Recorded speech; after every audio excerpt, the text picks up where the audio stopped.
d'avoir Dr Nathalie Beauchamp ce soir avec nous. Ça fait trop longtemps qu'on ne l'a pas eu sur le plateau. Honnêtement, je m'ennuie. J'ai besoin de ma dose Dr Beauchamp. Et saviez-vous qu'elle aura 50 ans cette année? Ben oui, c'est la soirée des ton 50 ans. année! Non, mais c'est gros, c'est ton année! C'est cool. Hein? Tu es une autre femme exceptionnelle. Merci. Et puis tu prends soin de toi. Et j'imagine que tu aurais pu contribuer beaucoup à Il y avait notre juste pas de conversation. place sur le sofa, mais oui, ce que Catherine disait, là, je suis très d'accord que c'est un choix, puis c'est certain que la maladie, on peut pas tout gérer et tout contrôler, mais le plus de chances qu'on mette sur notre côté, bien, le mieux que c'est. Puis ce soir, tu voulais nous parler de cette chose qu'on fait pour notre diète qui peut nous empêcher de perdre du poids ou qu'on devrait faire pour perdre du poids? Bien, les deux. Les deux, ou OK. les autres. Puis juste pour que tu me demandais, Nathalie, qu'est-ce que tu as fait? J'ai été, il faut que je te compte ça, je ne t'ai pas compté ça, j'ai été à New York pour présenter aux médias, la télé, la radio et tout ça. Puis là, c'est pour ça que j'ai préparé plein de segments. Fait que là, je suis bonne pour des segments là, pour un bon bout. Puis ça en était un qui était récent. Le premier, on est contente de te revoir. Merci. C'est correct, on était à New York aussi, c'est correct, là, mais moi, j'aime mieux c'était pas que l'expérience, Oui, Dr. Oz, le View, puis tout ça. Fait que mes années de venir ici ont porté fruit à être confortable.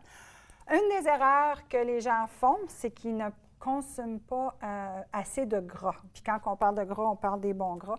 Ça fait longtemps que tu en parles de ça, hein? Ça fait longtemps. Puis là, ben, ça commence à...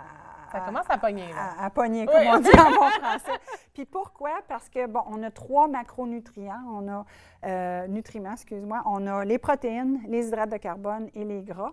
Puis, qu'est-ce qu'on a fait au cours des dernières années? C'est qu'on a enlevé les gras, puis on a augmenté nos hydrates de carbone. Puis là, bien, on a négligé.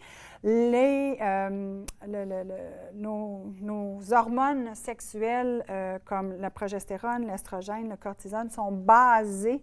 Le building block, excuse mon anglicisme, c'est le cholestérol. Fait qu'on a besoin de gras. Nos membranes cellulaires sont formées de gras. Fait qu'on a vraiment là, mis le gras comme un vilain, puis au contraire, on en manger. Pendant des années, manger pas de gras. Puis ça nous rend, on est pleine, donc on n'a pas le goût de manger autant. Okay. Deuxième chose, puis j'ai fait allusion déjà, c'est qu'on mange trop d'hydrates de carbone. Et notre corps consomme 2 genres de sources d'énergie, si on veut. On a le glucose et les gras. Ouais. Puis si on nourrit notre corps toujours du glucose, bien là, on ne va pas chercher nos ketones, qui sont, si tu veux, les composantes qu'on va de notre gras. Puis j'aime l'analogie d'un foyer.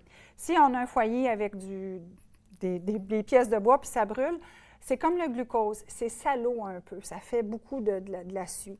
Par contre, les ketones, si on les utilise, ils brûlent plus, il y a moins de dégâts. Puis je compare ça à un foyer au gaz naturel. Oui.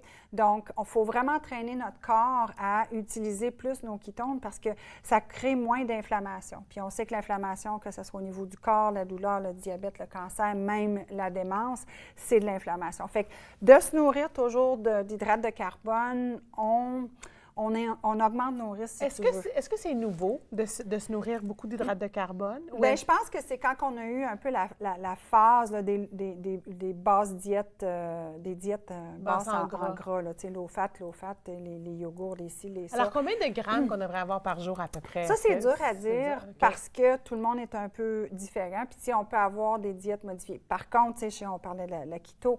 Je suis d'accord pour la keto pour certains gens, mais ce qu'il faut comprendre, c'est qu'on n'a pas tous les mêmes besoins, puis on est tous différents. Fait qu'il faut trouver qu'est-ce qui fonctionne pour nous. Mais, en gros, on ne mange pas assez de bons gras, puis on mange trop d'hydrates de carbone. Donc, juste de faire ce changement-là, ça ferait une différence.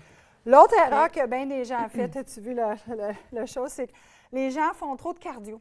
On pense que d'aller faire du cardio pour des heures et des heures, puis la recherche récemment montre vraiment qu'on est mieux de faire des activités poids haltères, qui est le prochain. Les gens ne vont pas, surtout les femmes, on a peur de la musculation, puis notre masse musculaire diminue à partir de 30 ans, notre masse osseuse aussi.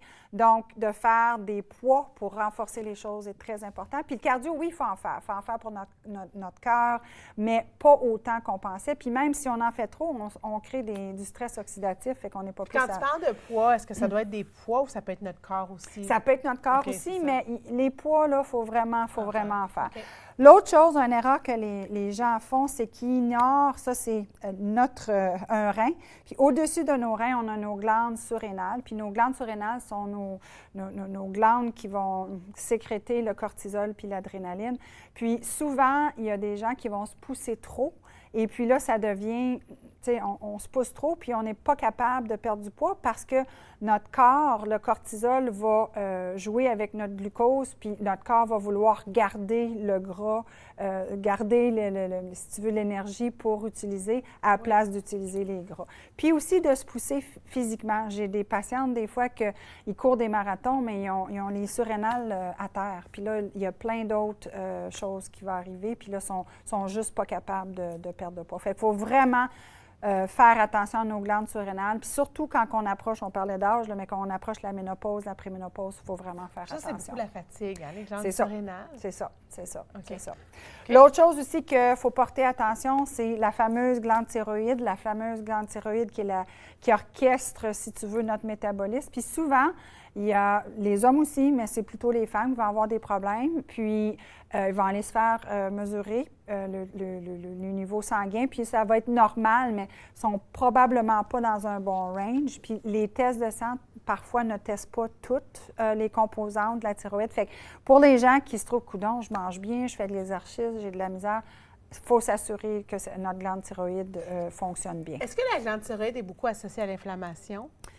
Tout est associé à l'inflammation, mais la glande thyroïde, c'est plus la glande du métabolisme. Si tu veux, puis il y a des récepteurs partout, sur nos ovaires, sur nos reins. Donc, c'est comme excuse-mon anglicisme, c'est encore un dispatcher qui va envoyer toutes il y a des gens qui ont des problèmes de glande thyroïde qui ont beaucoup de fatigue. Ah, mon Dieu, l'hypothyroïdie est très, très, très commune. La maladie auto-immunitaire Hashimoto, il y a beaucoup de gens qui souffrent de ça.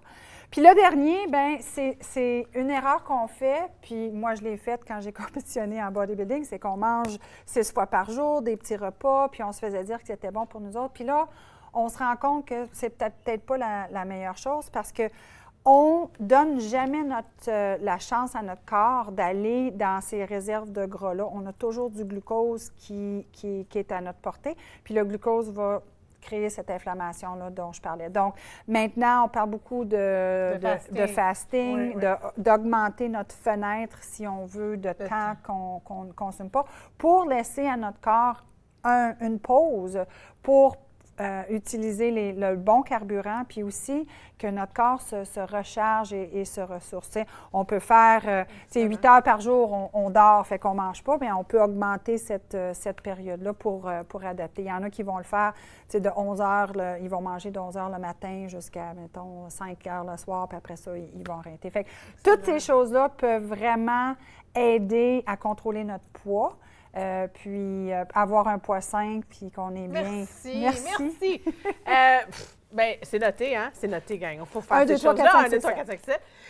Restez là parce qu'après la pause, Catherine va se rejoindre sur le plateau, puis on va parler de notre expérience au gym en ce moment en tant que femme un peu plus âgée. Après ceci.